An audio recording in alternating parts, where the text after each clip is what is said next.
Okay, I'm Laura. This is my reflection video on what I've learned while I've been in the Essential Interviewing class. I'd like to say that I probably have learned a lot of things throughout the 5-week course that I didn't think that I was going to. I also learned a lot of things in my Introduction to Adler class that I then got to implement during this class. Throughout the little mock sessions that we had done throughout the class. I kind of learned on what I need to improve on, what I'm good at, as well as kind of how to start implementing those skills, the Adlerian techniques specifically that we talked about and learned about in this class. Just to start off, so the first things that we kind of did in the first unit was like the recognizing facial expressions as well as that listening exercise. I think that both of those are really beneficial to do because as counselors we need to both listen as well as show that we can understand the nonverbal communication as well. I think that showing that everybody had different interpretations of the facial expression exercise shows that everybody interprets things differently, and I think that it's kind of cool because as a counselor you kind of have to learn that front on how your client reacts and what their different facial expressions means. For some people, maybe if they're like, it might just not mean that they're like they may just be content versus feeling like confused, which is what I would think. So you kind of have to figure that out with your client, and it'd be a individual basis on what you would figure out.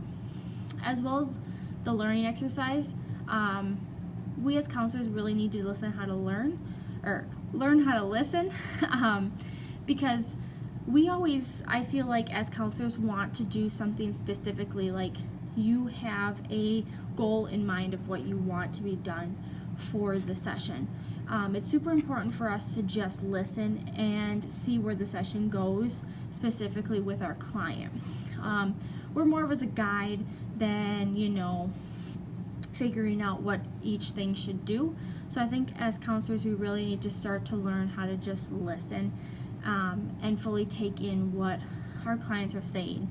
I kind of saw that in myself during some of the different units that we did, seeing myself rush through the different questions that I knew that I needed to do versus sitting and listening to my client and really listening and figuring out where the session was going to go with them specifically. The topics that we kind of talked about in essential interviewing that I found the most beneficial were the birth order and sibling attributes, the genogram and the family constellation, as well as early recollections. So all three of those things that we kind of did and we implemented in our videos, I thought were very cool to kind of start to get to know how to use them, as well as start to learn how we can improve our techniques for later down in the road when we're working with clients specifically and using those Adlerian techniques. I think specifically for early recollections, I think are super difficult to interpret. I'm pretty decent at writing them down and going word for word, but it's really hard for me to dissect them, so I'll look further into that throughout our graduate program to learn more how to dissect those specifically in order to get really down to the meat and potatoes of why our clients believe that the way that they do believe. Family constellations and genograms I think are great to show kind of how the families interact and how they intertwine, how the person each individually interacts with their specific family members, I think is kind of a good telling tale, because of a lot of the I don't want to say issues, but a lot of the problems that present are not just an individual problem. It has a lot to do with what's going on within the family, as well as outside factors. And then the last one that I wanted to talk about was the assessment. So we did a little bit of intake assessment to make sure that the person was even qualified or appropriate for the therapy. I think that that's a great thing to start off every kind of session with, just to make sure that they are well aware of who they are, where they are, making sure that they're safe before any kind of therapeutic value starts. So I liked doing the video recordings specifically because then we could kind of learn about what are our strengths and what are our weaknesses, because our peers and our professor then viewed them, which made that super beneficial for them to kind of tell us what we need to work on. So like my strengths, I kind of have seen majority of people saying that I'm super relaxed, I'm calm, I'm very empathetic, I really have the curiosity and the care to talk to my client and gain more information from them. I'm good at mirroring the moods, so if my client's really happy, I can be equally as happy, or if they're feeling really anxious, I may take a step back and relax a little bit more, kind of give them more time to just open up and be calm. So I think that's pretty good. My question ability, I think that I have a good emphasis on my question telling. I think I could do a lot better with open-ended questions. I think I strive on closed-ended questions, and that may not always be the best.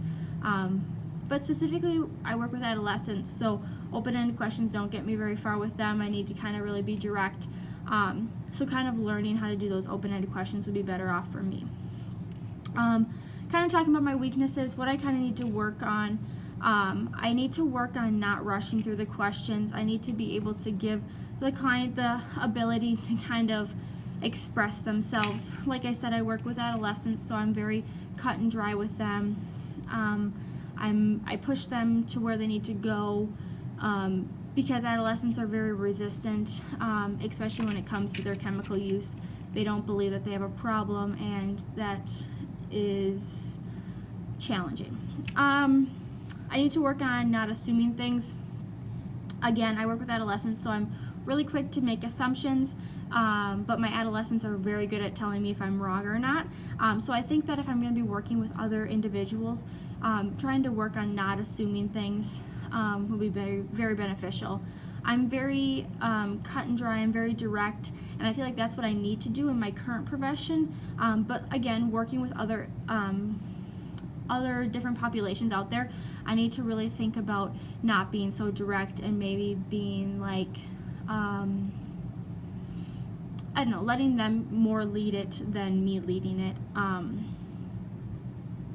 Yeah, that's kind of what I think. So those are things that I'm going to kind of work on specifically, is kind of not rushing through things, kind of giving them time, not being super direct or pushy, not assuming things, and that kind of stuff. So otherwise, I think that I have a pretty good handle on the basis of counseling. I'm really excited to keep going through with the graduate career and to learn more and to get even more involved and learn even more, because I think that I know such a little amount and that I can learn so much more as long as I just keep opening up and giving myself the chance to be criticized and able to grow. I don't like to be criticized very often, but I know that it's a chance for growth, and I know that right now in my certain career I need that as well, because I need to be able to grow. If you get stuck in your ways and you do the same thing every day, it tires you out, it burns you out, and so I'm really hoping that this experience will continue to help me grow into the counselor and the therapist that I hope to be one day. So I just wanted to thank everybody for all the feedback that you gave me, as well as thanks to Kate for everything that you did for me as well, and I wish everybody the best of luck.